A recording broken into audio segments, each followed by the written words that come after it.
patience to wait for something. Hello friends, this is Yundel, and today's share is about having patience to wait for something. This is just a share from my own life experiences and of course from my own reading.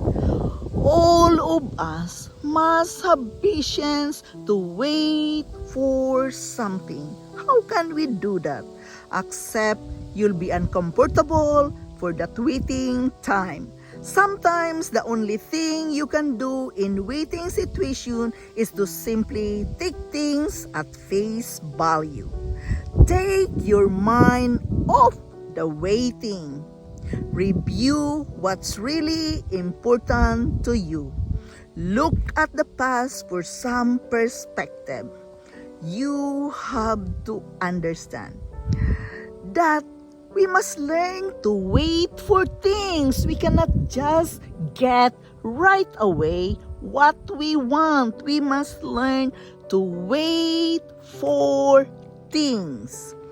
Pay attention to your thoughts and feelings when you're forced to wait. Practice waiting patience. Reward yourself when you're able to wait successfully. We must understand that waiting is hard because it requires us to be patient. Isn't always our natural state to wait and have patience. We live in a fast-paced world where we're used to get what we want right away when we want it. Waiting can feel like a waste of time, especially when we're anxious or excited about the outcome. You have to understand that in the waiting process of time, we can feel the anxiety.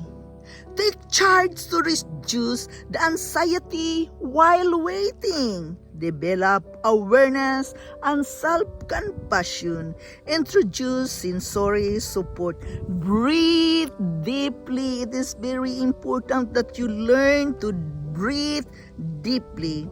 Redirect your focus. Try different techniques.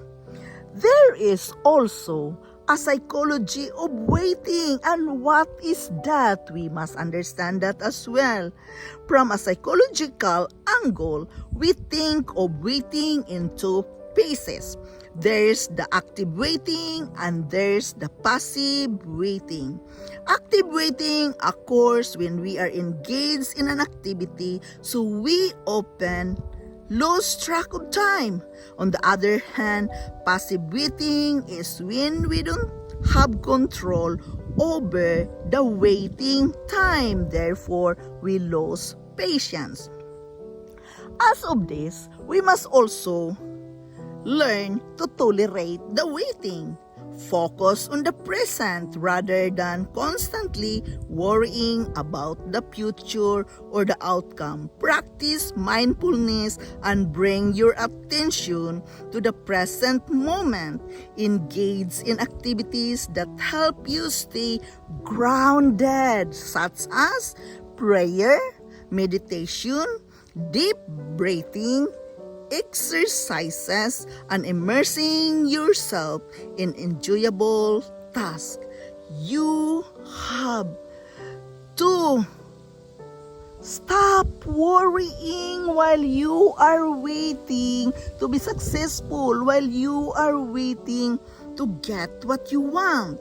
Stop worrying while waiting by practicing mindfulness. Mindfulness is an essential part of reducing anxiety and stress during the waiting period. It's important to stay present in the moment and focus on your life right now. It helps to reduce worry and negative thoughts. Mindfulness can help you by stopping thoughts of uncertainty. You have to understand as well the emotion for waiting. The longer we wait, the more likely we are to experience negative emotions such as boredom, frustration, and anger. The uncertainty of the wait, if we don't know how long we will have to wait, we are more likely to experience negative emotions, and that we have to work on with ourselves as well. Therefore, it is very important that we can practice mindfulness to avoid the anxiety of the waiting period of time. We have to be aware what is in our mind and feelings. We have to understand the whole situation so we know how to limit and control ourselves. I know this is not easy, but if we want to live our best life, we must work on with ourselves when it comes to this matter. This is Yundel. Thank you for listening. Thank you for dropping here in my channel. I am very grateful to each and every one of you supporting me here. I love you all and bye-bye.